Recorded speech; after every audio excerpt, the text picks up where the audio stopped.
Hello fellow grower and welcome to my channel. In this video, mag-unbox naman tayo ng binili ko online sa Lazada na cactus. Variegated cactus ito, 3 pieces. At ang halaga niya, ayan, pakita na kagad natin, 337 pesos. Kasama na dyan ang shipping fee. So without the shipping fee, ang halaga niya ay 99 pesos each. So without further ado, buksan na natin. At mukhang itong cutter ang kailangan natin na pambukas sa kanya. Okay.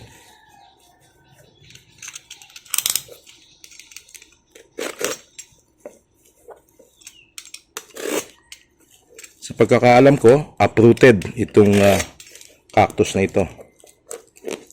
Uprooted and siguro sana pinatuyo na rin muna ng supplier. Pero I ordered this October 9.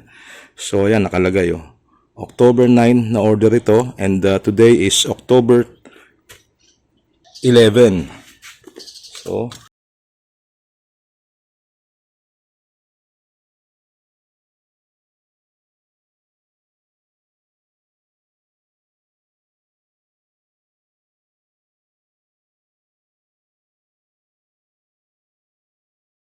mukhang sapwit ko siya nabuksan. At ang dami niyang papel.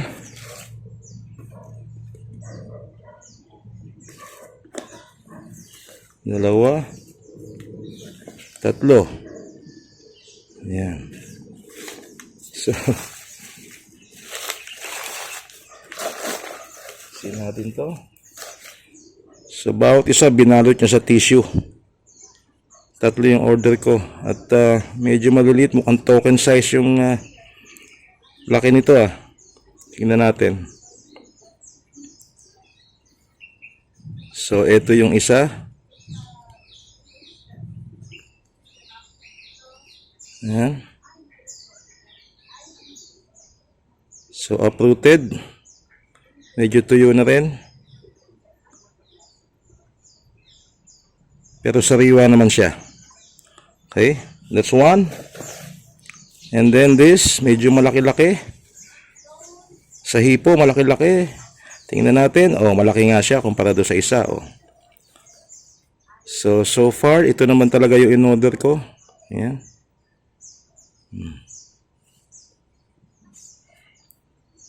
Dalawa. Ito, medyo malaki din. Wala yatang binigay na free si seller. Ah. Ito, medyo malaki din. Ayan. So, ang in-order ko na variegated cactus, supposedly, iba-iba yan eh. Yeah. 99 pesos each. Ayan ang itsura nila. So, iba-ibang klase. Iba-ibang itsura o kulay. So, ayan. At sariwa naman sila oh. Ito maganda ito, malaki na oh. At meron na siyang pops oh. Ayun oh, tumutubo. At yung tumutubo sa kanya ay magandang kulay din. Ayan oh. So variegated din yan pagka lumaki. Yan. So, ang susunod natin gagawin ngayon ay ilalagay ko sila sa kanilang pot. At dahil tuyo na rin naman ito oh.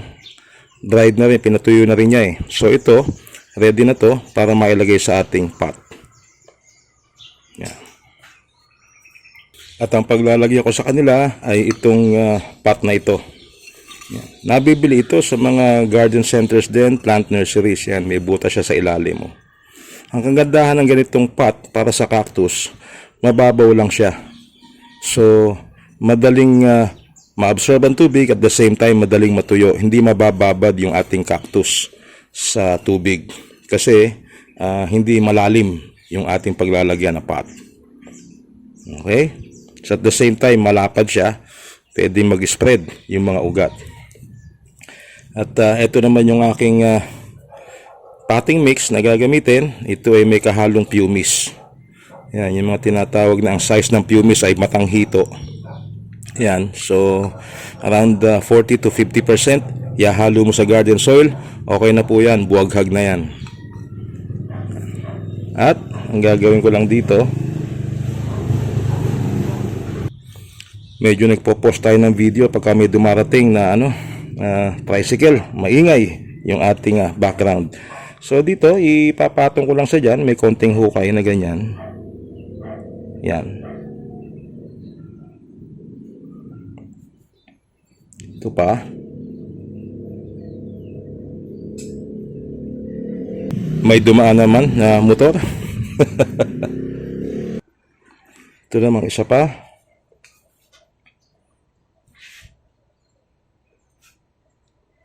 I-flat lang natin siyang ganyan. And then, ilagay natin siya sa lilim. Huwag muna natin siyang didiligan. Didiligan ko ito mga after a few days. Kasi mag-acclimatize pa yan. Ang pinanggalingan lang naman ito ay bandang Metro Manila din. Pasig, kung di ako nagkakamali. Tingnan nga natin dito sa seller. Anong address nito? Sorry. Hindi siya Pasig. Ano po? Ibang supplier pala yun, yung sinasabi kong Pasig. Ito ay galing ng